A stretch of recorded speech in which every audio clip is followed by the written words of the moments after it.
Les responsables des délégués personnels et syndicaux ont été outillés sur leur rôle dans une entreprise. Cette rencontre de renforcement des capacités, initiée par la Confédération syndicale des travailleurs du Togo, CSTT, s'est tenue le 20 décembre à Lomé. Nous nous rendons compte que dans la plupart de nos entreprises, le rôle que jouent les délégués du personnel et les délégués syndicaux, c'est vrai, ils jouent leur rôle, mais il leur manque encore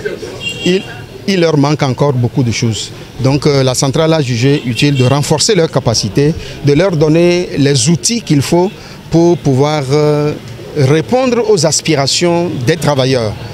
Car les délégués du personnel et les délégués syndicaux sont chargés de transmettre à l'employeur les doléances des travailleurs, de faire en sorte que les conditions de travail et de vie des travailleurs soient véritablement améliorées.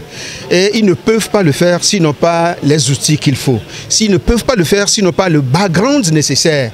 Et c'est pourquoi nous avons jugé de le faire. Et durant toute la formation, nous avons insisté sur le rôle que doivent jouer les protections dont jouissent les délégués du personnel et les délégués syndicaux. Et bon, les outils dont ils disposent pour assumer convenablement leur rôle. Selon plusieurs constats, ces acteurs jouent leur rôle, mais il est nécessaire de renforcer davantage leurs capacités pour être à jour sur les nouvelles dispositions et mieux défendre leurs camarades. Aujourd'hui, le mouvement syndical est scientifique.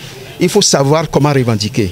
Et surtout que dans les secteurs d'activité, il y a ce que nous appelons l'instauration du dialogue social. Il faut que nos camarades qui doivent faire face aux employeurs sachent quel langage tenir face à ces employeurs-là. Lorsqu'ils ont des problèmes, il faut qu'ils sachent comment se prendre. Même au niveau des revendications, vous pouvez avoir vos droits, mais quand vous ne savez pas comment les revendiquer, vous allez les perdre lamentablement. Donc c'est le rôle du syndicat de le faire. Lorsqu'il s'agit de revendiquer, on revendique. Mais il faut savoir quand revendiquer et comment revendiquer pour ne pas mettre en ébullition le mouvement syndical. Au cours de cette formation, les outils nécessaires et les protections dont jouissent les secrétaires généraux des organisations de base, des syndicats et des fédérations ainsi que des délégués ont été partagés.